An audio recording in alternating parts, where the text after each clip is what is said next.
I appreciated not tripping over the ball coming over here, though. So. Thank you very much for the invitation to be here today. It's a true honor to be able to be part of this roundtable and to be with such a distinguished panel. And hearing the other two panels, there's just incredible work in this whole population health arena around workforce development that there's a lot for us all to build on. What I plan to talk about this afternoon is a little bit about the Train Learning Network that has evolved over time from governmental public health focus to training that is affecting and being used by population health professionals, volunteers, and others. Talk about that and some of the data that we have from that.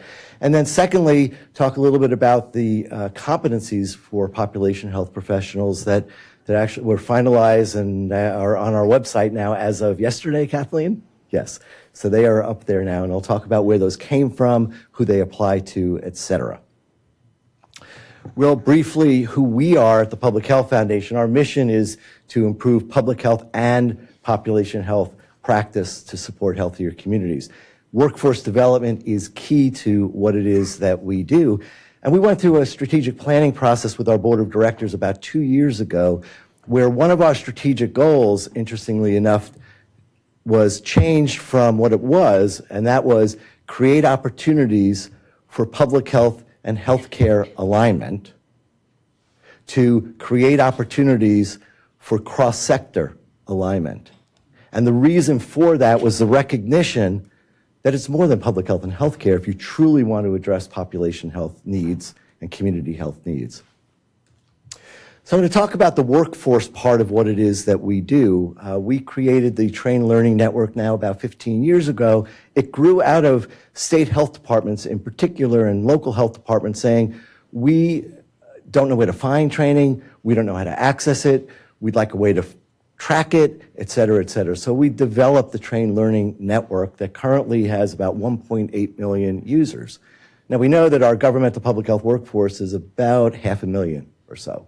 So a lot of users of this that go well beyond governmental public health, and that's really the focus of what I'm going to be talking about. But we have thus far about 10 million course completions, total within the network that's accessible to anybody, 4,300 courses, and 3,000 course providers are who we work with. It is free for anybody to access and use.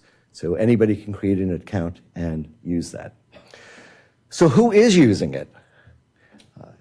Well, right now, I mentioned governmental public health workforce, so we see about half of those who are in governmental public health are using the Train Learning Network, but they're the minority now in terms of use. Healthcare is over 600,000.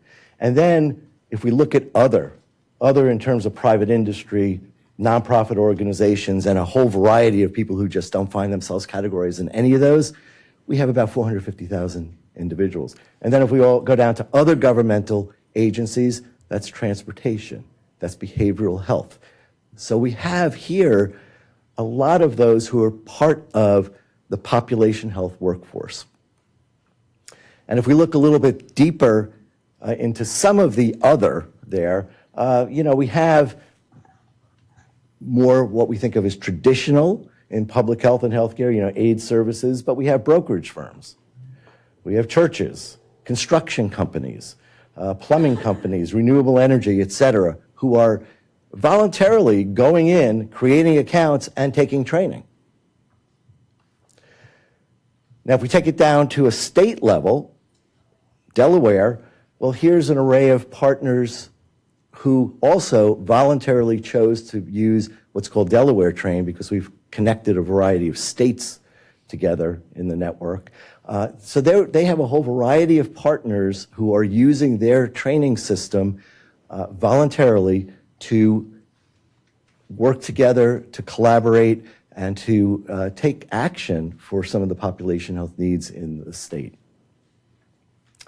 What are some of the job roles? So for the public health and healthcare sector, not surprisingly, nurses, are way up there in terms of users of train. Emergency responders, a lot of the required trainings from FEMA and CDC are within the system. But you also have administrators, about 100,000 or so. You have health officials. You have a lot of decision makers here, as well as frontline workers. What about the other? We have emergency responders and a lot of volunteers. And again, if we look at and we think about population health and we think about what can be done at the community level, volunteers do play a tremendous role in that. We also have a lot of decision makers as part of this as well. Students, we talked a little bit this morning about those who are going through academic programs, getting training. Well, a lot of students are coming to the system to get other types of training that may not be degree-oriented, but supplements their education. So what types of training are in here? Well, there's, general public health, there's emergency preparedness, but then we also have planning and policy. We have budgeting, we have grants management, a whole variety of trainings in here in the 3,500 or so trainings that are currently available. And here's just a sample of some of the trainings that I thought of more in the sort of population realm. So, where do we find data? How do we use the data? How do we deal with healthy homes, food insecurity issues, principles of building construction? How do you have safe buildings? All the way down to skateboard parks. That was one that was interesting. We have several on skateboard parks. Again, all of this, I believe, relates quite well to population health. Some of the top topics that are being taken. Now, again, if we look at hundreds of thousands of people, these are the top topics. So for the private sector, nonprofit organizations, and others, HIV/AIDS was the #1 course taken and completed within the system. Preparedness and response, way up there. I was really surprised about the third.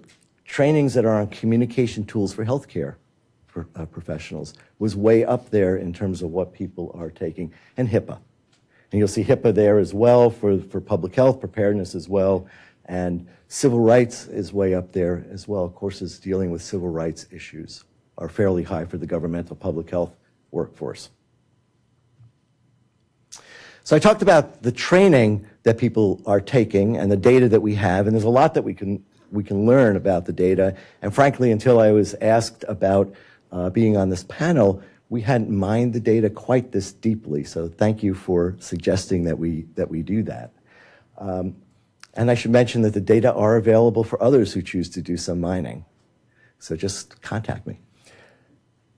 So we have training. What about the skills and competencies that people may need or desire to work in population health? And when I say work in population health, this is cross-sectoral, cross-discipline. It's not a single type of individual.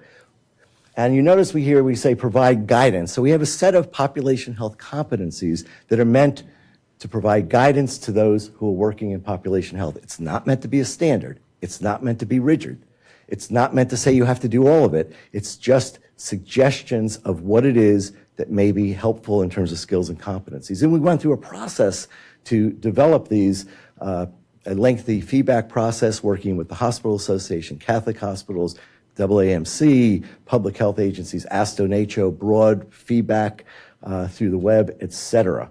So these competencies resulted in 6 domains. There are 57 competencies. And as I said, you don't have to pay attention necessarily to all of them, and you could change them based upon your needs. But here are the domains. And what I'm going to do is take us through just some examples of the competencies within these domains so that you could see how they could apply to others. Okay, this is not one of the examples. This is where they came from. So why did the Public Health Foundation get involved in working on developing population health competencies? Well, we used to display at the Association for Community Health Improvement annual meeting, part of the Hospital Association, and we would bring there stacks of the core competencies for public health professionals that we are responsible for as being staffed at the Council on Linkages between academia and public health practice. Those competency sets would go like hotcakes. 2 years in a row, the first day, they'd be gone. So we started asking people, why are you hospital professionals picking up these competencies? And they said, well, you know, this community benefits stuff, we have new jobs, new responsibilities, and we don't know what we need to know. These public health things seem to be a good place to start. So we then, the following year, had a workshop with about 40, 45 individuals from hospitals and health systems, and we said, okay, with these public health competencies, what speaks to you? And we pulled out, at that point, what we consider priorities. We took those and we adjusted the language so it would be more hospital language. Then we did a public comment period, several public comment periods, added things, and originally what we started out with were a set of competencies designed for mainly hospitals and health systems, for community benefit types of individuals, and the comments we received over time were, why are you limiting that?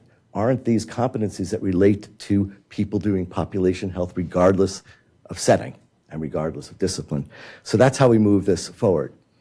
So some of the examples here, so for community engagement, for instance, the competency describing the historical and current conditions. I mean, if we think about ACEs, right, that's quite important to understand historical conditions. Collaborating with other organizations. Under community health assessment, you know, what are the factors affecting the health of a community? Inequities, income, even legislation, the policy that exists in a community. Using informatics and information technology. Well, yes, we're talking about EHRs as one, but what about the data that Kroger has about who's buying what where by zip code or CVS? How are they part of that data mix that we can all use? Health equity and cultural awareness, communicating with proficiency, linguistically and culturally proficiency. And ensuring diversity of individuals and populations is addressed in the policies and programs, et cetera. And there's also a competency that gets to evaluating that. Are we really doing what we said we're doing? And what are the unintended consequences of some of the policies and programs we have? Systems thinking, explain the ways that communities develop. Community development funds some of these activities. So community development financial institutions, CDCs and others, what are they doing? How can you leverage them? Who else can you leverage from a financial standpoint? Because a lot of these population health programs are not going to survive if you can't sustain them with some funding. And then describe the impact the organization is having. So within my organization, if I'm working on population health, if I see this as a responsibility, whether I am Kroger or whether I am the health department or whether I am the hospital, I should be looking at that. And that's a competency that we're suggesting that people have. So what are we doing to help people develop these competencies? What we've started to do is we've developed a couple of training plans. We've gone into train and we've culled through a lot of the training, found sort of the best of the best, what fits together into training plans. And so we have one on health equity and we have one on social determinants of health. Now, why those two areas? Because those two concepts of health equity and social determinants of health cut across many, many of the competencies in the various domains that exist within these population health competencies.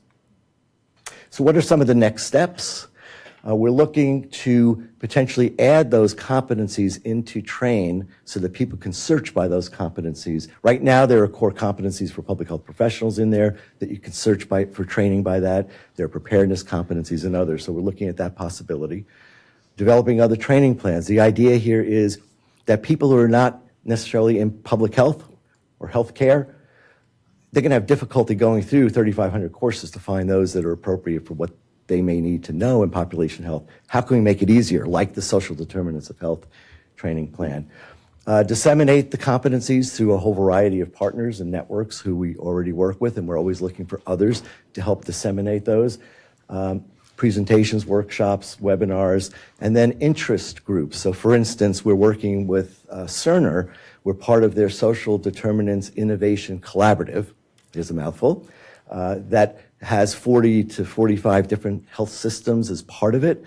Well, how can we help that work group understand these competencies and potentially use it within what they're trying to accomplish? So I thank you very much for the opportunity to be able to talk about this today. And if anybody wants to get deeper into the data, just give me a buzz. Thank you.